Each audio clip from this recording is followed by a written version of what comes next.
Hello everyone and welcome back to another video from Apps Academy.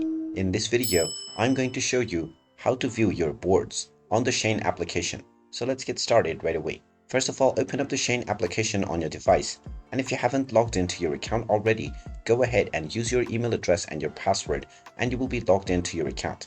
Now, from your account, you will be taken into the shop page where you can browse through various different items. When you find something that you are interested in, you can add it into your wish list by tapping on the heart icon.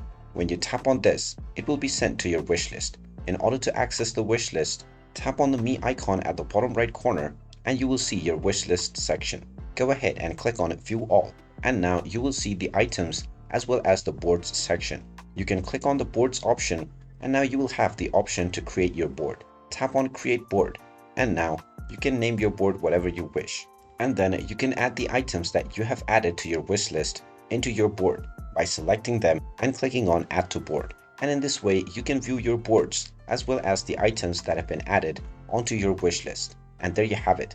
That is how easy it is to find and view your boards within the Shein app. If you find this video helpful, make sure you hit that like button and subscribe to our channel if you haven't done so already. Also ring that notification bell to never miss another update from us. Thank you for watching and I will see you again in the next video.